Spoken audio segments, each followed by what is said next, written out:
The blessings in Bechukotai are beautiful. Rain in its season, peace in the land, security, abundance, a people living in harmony with Hashem. But then, the Torah suddenly turns. After all the blessings comes one of the most terrifying passages in the entire Torah, the Tochacha. 49 verses of escalating consequences. Read quietly in shul, quickly, almost painfully. Not because Jews are embarrassed by it, but because generations have lived through it. The Torah says, "If you do not listen to me, and what follows is not random chaos, it is a slow unraveling, a staircase downward, one stage after another. Illness, defeat, drought, wild animals, pestilence, exile, desolation.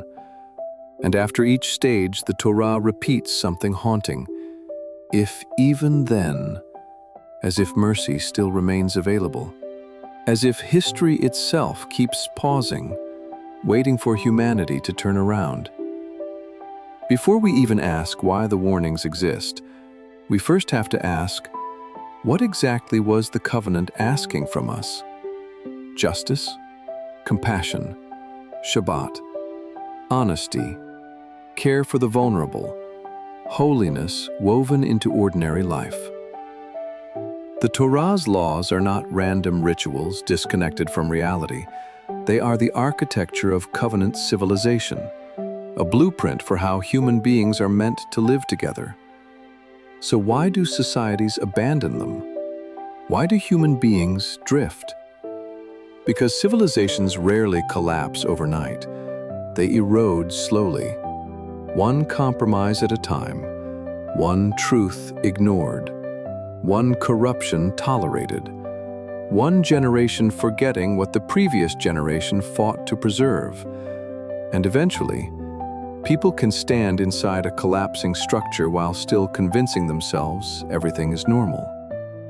That is what makes the Tochacha so psychologically terrifying, not because it describes an angry God losing control, but because it describes what happens when a society abandons covenant values. The collapse begins long before people recognize it. The Torah warns about illness, and throughout exile, Jewish communities repeatedly endured plague, epidemic, starvation, and suffering.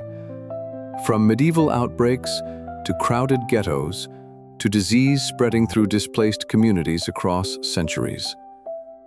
The Torah warns about defeat, and Jewish history became filled with shattered kingdoms and destroyed cities. Babylon, Rome, the destruction of the Beit HaMikdash. Empires rose, and Judea fell beneath them. The Torah warns of drought, heavens like iron, and the land itself seemed to resist blessing. For centuries, Eretz Yisrael became barren and neglected.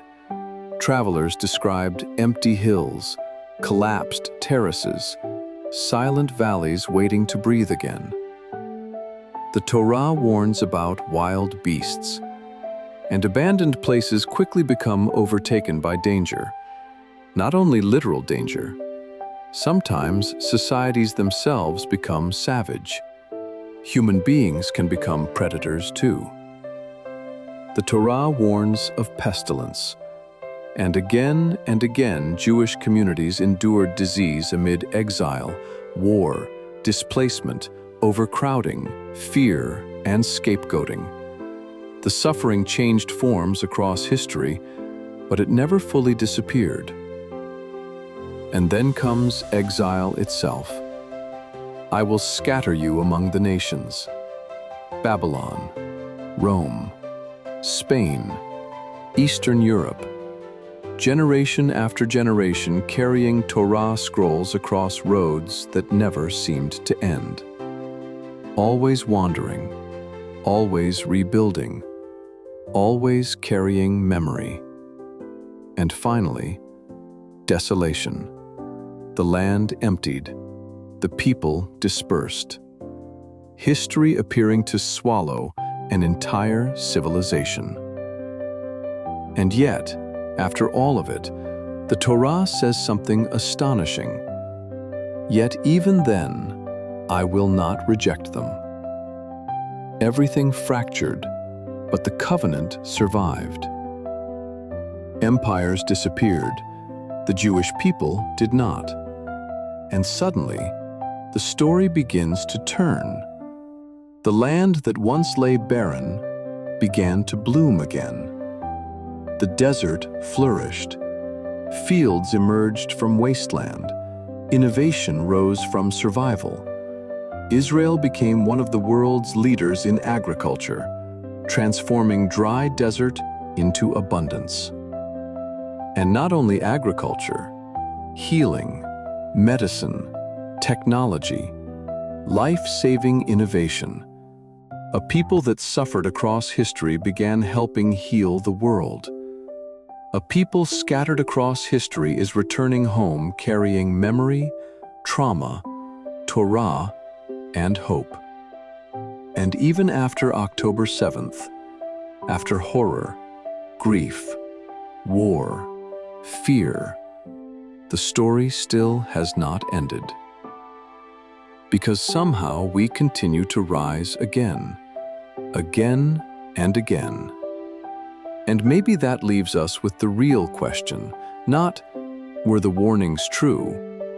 History already answered that.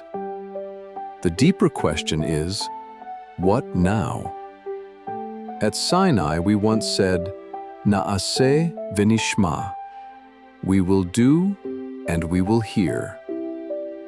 After exile, survival, return, and rebuilding, perhaps history has brought us back to that moment once again. Now the question is, are we listening? If these Torah reflections touch your heart or bring meaning to your week, please consider supporting this project, sharing Torah wisdom and Jewish values. And thank you for being here.